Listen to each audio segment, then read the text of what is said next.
I did an interview with Annabelle a few weeks ago. She had an opinion on the matter. And I know that after following that, there were a lot of news reports and news items following from that interview and all that. And she expressed her views very candidly. In my interview with Commissioner Short, I don't remember if we dealt with it directly, but I also think he also came up quite a bit. It's an opportunity to hear your own views on the matter, because you will be dealing with it as Shraj, whichever way you look at it. It will come to your table.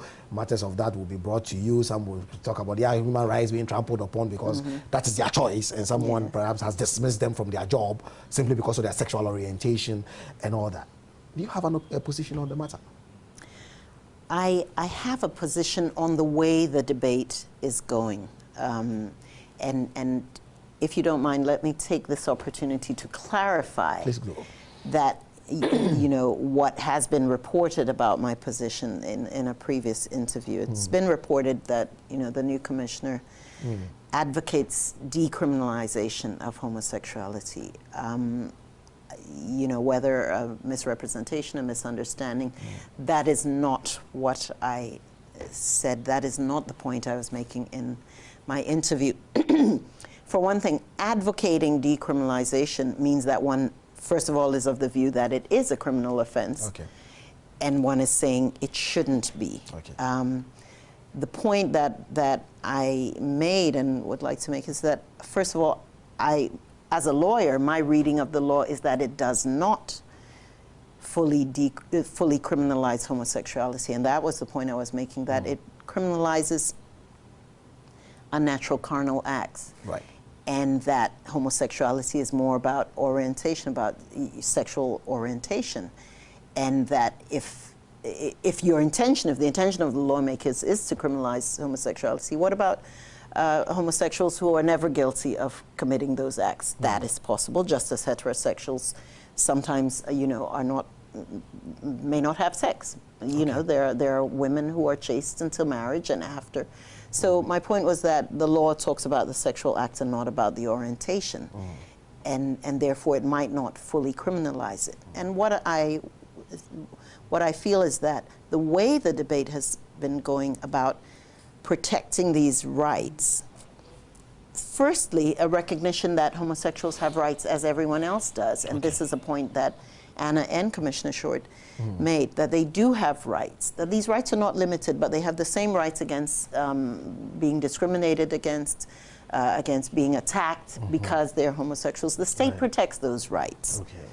However, I felt that, just as you've said, if it comes to Shraj, if people, you know, are looking, if the gay community seeks additional rights, further rights. The interviewer was talking about same-sex marriages, civil unions, that sort of thing.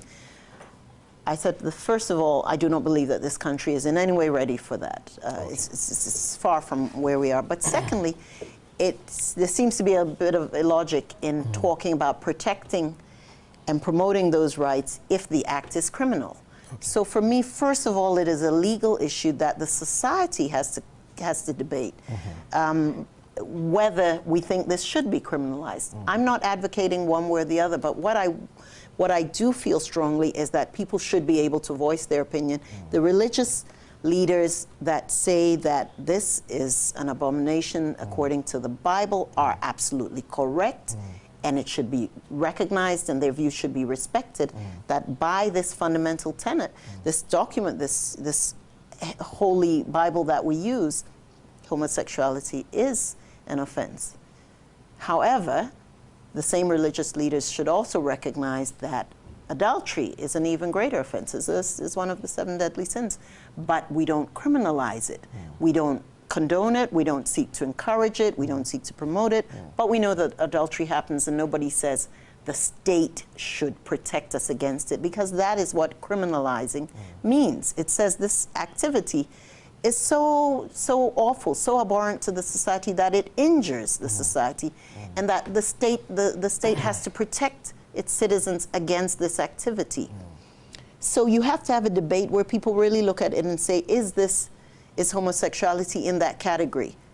You know, where we need to be protected, where we need to make it a crime, where the people who commit this must be taken out of society and jailed, because they damage us so greatly? Or is it more like adultery, where we on a religious and moral basis, we don't condone it, we don't want to accept it, but it is in the area of choice. It is a personal choice that doesn't necessarily harm people. And with your previous interviews, I read Anna's interview and Commissioner Short's a little bit of it, and they've both pointed out that compassion and understanding is what's required, and a level of tolerance. That doesn't mean anyone is condoning it. You know, it simply does not. But it's just saying that let both sides actually talk. And you know, if you have that kind of discussion where the human rights activists are able to say, we are not saying you must condone it, we're not saying that as a society we should give unlimited rights, but just don't have it as a criminal offense because this implies certain things, you may find that people will listen to each other and see that there's a middle ground, which as a liberal democracy, there is a middle ground that says, let's be tolerant. You know, that's really all that I think we need to be doing. So you talk about unnatural carnal knowledge. Yes. I mean, that's what the criminal code says. Yes. What is your understanding of that? Does it mean, because for example, you know that adultery, as you say, is a Christian thing. Two consenting adults may close it in the legal matter. Right. If the two consent. There you go. But then, if there are two consenting males, it seems the law doesn't care if they consent. If your reading of unnatural carnal knowledge has to do with an encounter or sexual encounter between two men. Because I've also heard arguments, someone saying that to him, on this show, a lawyer of high repute, said that to him, unnatural carnal knowledge does not mean a sexual act between two men. And he cited an example of oral sex. And said to him, that is also unnatural. He doesn't think that the human mouth was created for that, so to speak. And so if we want to extend the meaning of unnatural carnal knowledge, it could even involve oral sex between a man and a woman, and all of that. So the debate keeps going back and forth and keeps flying. And of course, you also cite the issue, if the one who is drafting the law intends a certain thing, normally you expect clarity, not the principles of interpretation. That there should be clear on it and stated for a fact. That then you don't want this or that. And so to say unnatural carnal, it leaves it leaves it open. It leaves two things. It leaves the ability for it to be stretched beyond the intention of the lawmakers, as you've described, and perhaps not so much oral sex, but certainly the very same acts that homosexuals engage in can be engaged in between men and women. So by that rule, those sexual encounters would be criminalized. And law, I was trained that law, as you say, should be clear, but it should also capture what it's intended to. So the moment you find that it's loose enough that it can capture and target people that you don't feel, then you've got to work on the law and tighten it up. But also when it's vague, unnatural by whose definition. So there's a problem even in that law. But beyond that, I felt that if you have two consenting males, well, where consent is not an issue, if you have two males who want to stand publicly and say they are homosexuals but never actually engage in those acts, if as a society we feel that the very nature of being homosexual is a problem, that law will not cover it. Because unless you can prove that they actually engaged in those acts, for example, they two are men not kissing criminal. each other.